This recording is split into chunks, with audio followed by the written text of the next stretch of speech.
Hey guys, welcome to my channel. So in this video, I show you pretty much my mature skin foundation, and then I have to kind of like jump off and finish my face because I'm trying to do 2 videos today and just, yeah, I'm copying Raw Beauty Christy. Like the girls got it down.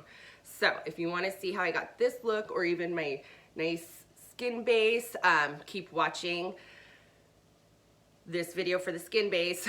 Why am I so confused? Okay, keep watching this video for the skin base, and then there will be another video, I'm not sure which one is up first, for the look, which is my drugstore haul look. Thank you. Oh, also like and subscribe. It really helps me out. Okay, like I said in the intro and as seen on the description, this is gonna be kind of a mature skin, at least my go-to mature skin foundation, what I've learned in school about mature skin. Mature skin, in my opinion, is pretty much, I mean, your skin starts aging as soon as you're born, right? Life, I want to say probably on average around 28.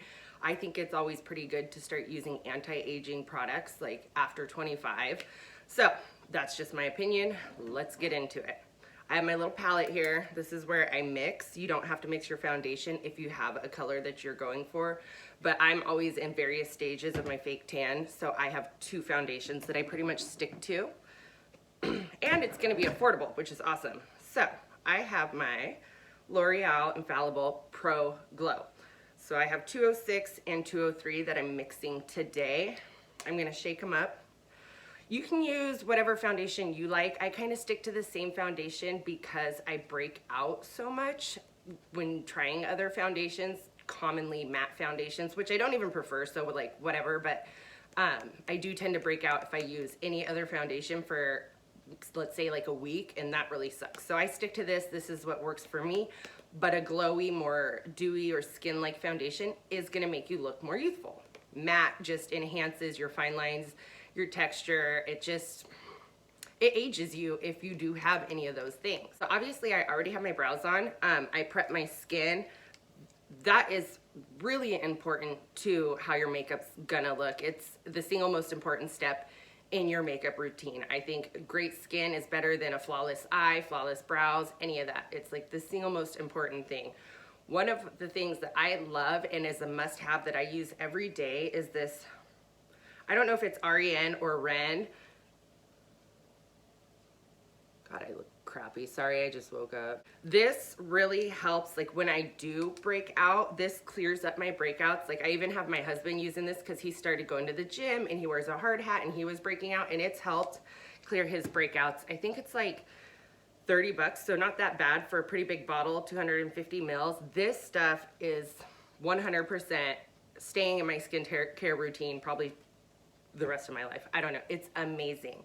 So I prep my skin with that, and just depending on the season and depending on your skin type, I am oily. So in the morning I go in with a serum all over my face, some eye cream, and then I'll put a little bit of moisturizer on the perimeter where it's a little bit more dry for me. Also, I know a lot of people may disagree with not having like a perfectly matching foundation, but going too light with your foundation will also age you. You kind of want to go almost a little bit darker with your foundation, to be honest. And if it doesn't match the rest of your body, oh well. Like, I didn't put makeup on to look like myself, so let's just keep that in mind. So I'm just mixing up my 2 colors with a brush. So I just dab that on just to get it off of my brush. All right, perfect. My hair's a mess. I just kind of combed it, barely combed it. So now that I have my mixture, that's kind of a lot, and I kind of go heavy with foundation. I like it.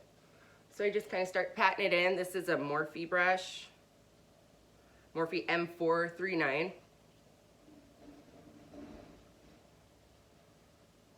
I think whatever brush you like and gets the job done.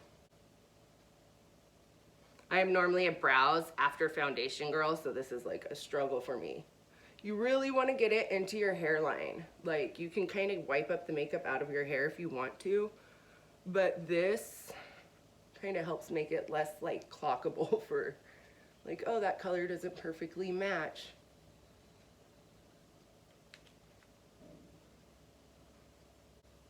Like, honestly, it kind of helps set those little baby hairs. Oh, I didn't even, so, oh, I did prime my skin. Primer is a personal preference. Some people use it, some people don't. I can't honestly say that there is like 100% benefit to priming. I don't know. My skin's very oily. It will eat through everything. But I go with the Hangover RX all over the face. And then I use Optical Illusion in my T-zone. That is not necessary for everyone. I can't even say 100% that it makes a difference on how my foundation sits or lasts, but it's just what I do. It's what I've been doing. So I'm sticking with it. So you see here, there's definitely tan, white, tan. So you want to drag it down your line. Look at that double chin. That's fun. You want to drag that down your neck.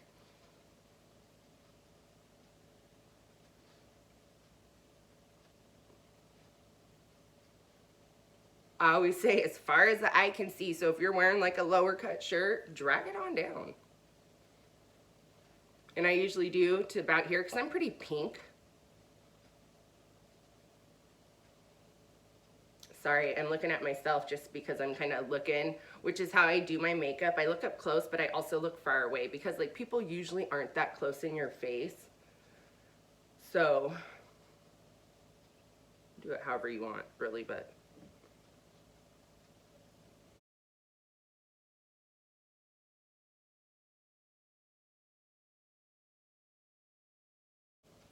And doing this, it doesn't just like, I'm doing my makeup pretty much how it looks, how you want it to look when you're in daylight, not just bright lights or if it's dark, like how I want it to present out when I'm talking to people. I don't want, you know, I don't want overkill while it's just my day to day. I just want to look refreshed, awake, not pink, and not as old. So now that I got the majority of the makeup on with my brush, I also use a beauty sponge, and I use the Real Techniques beauty sponge.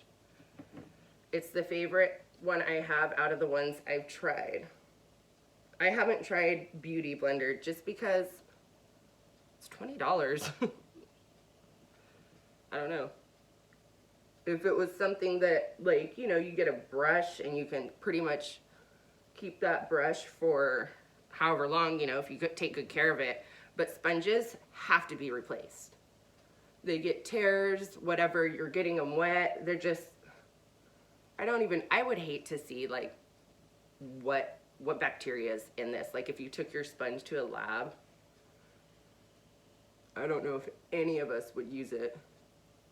Well, maybe I would, because you know what? If I want my makeup to look good, that's a risk I'm willing to take. And I try to go, for me, because my red always peeks through no matter what I do, what I use. It's gonna happen. But I try to go heavier, obviously, where I'm more red. You see how it just has that like natural glow? I love, love, love this foundation.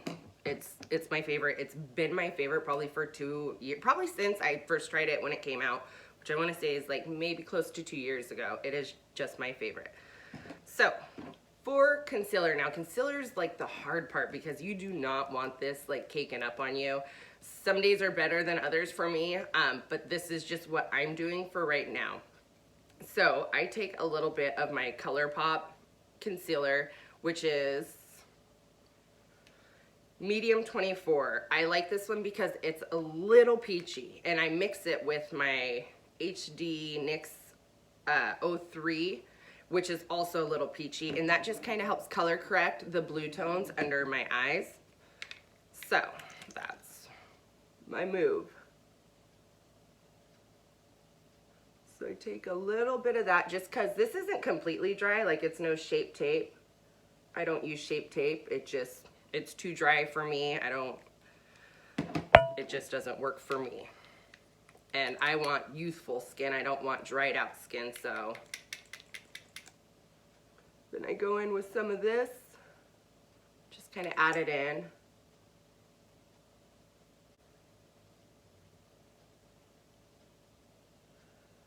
And just go really light because you can always add more, but you know, once you've like kind of gone overboard, it's not is easy to get rid of. You coming in the movie? So do I. I like barely brushed my hair. First I came out and I had it up and you can see all my hair. So I was like, oh Lord, let me at least go put that down. All right, so that's the concealer so far. So my second step with the concealer is I have indentation right here. My eyes have kind of hollowed out. I sometimes get filler there, but it's the holidays, so no filler for me right now. So you just kind of want to lightly trace that right where the demarcation or the indentation, whatever you want to call it.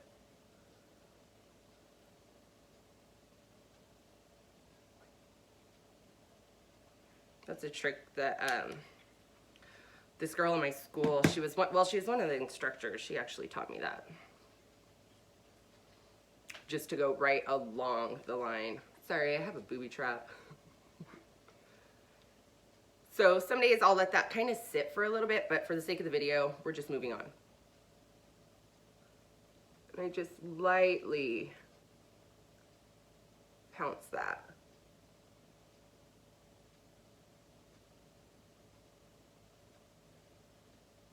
It doesn't perfectly erase. I mean, it just is what it is, but it helps.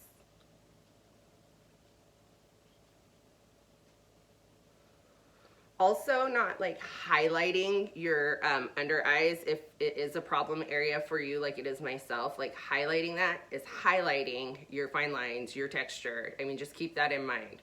You know, you have contour, highlight. Contour diminishes, highlight brings out. So just, yep.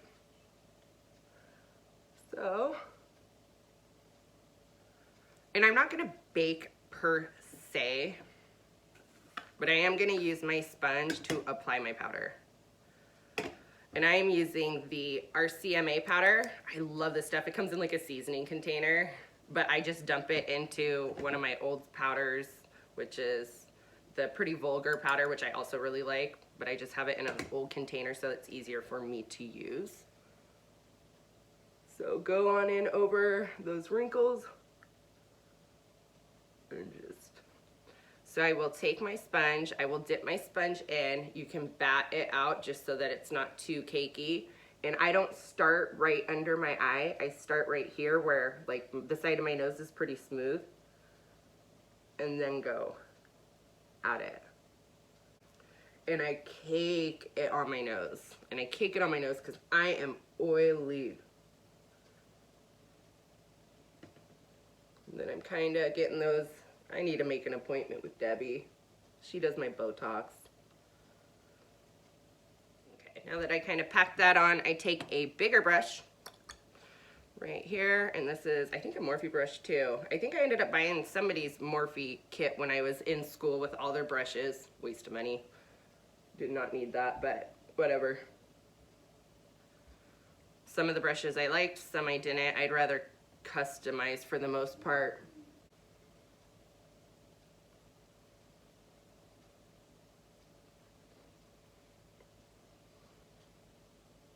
Raw Beauty Christy does like 2 videos in one, kind of like where she'll do like a face, then go do her eye, then come back. So I'm gonna try to do that and hopefully I don't botch it. But that is my skin. I haven't bronzed, I haven't blushed. Obviously I would do all that. I do set down my skin with a setting spray just to kind of melt those powders down so you can't see them right away. And then I bounce over that with my sponge. Apparently I forgot to film an outro, so I'm gonna make this quick. There's a lot of noise going on right now. This is the finished skin look. I finished my makeup and everything. That will be in another video for you guys later or before, I don't know. Go ahead, like, subscribe. I hope this was helpful for you. Thank you for watching. Bye.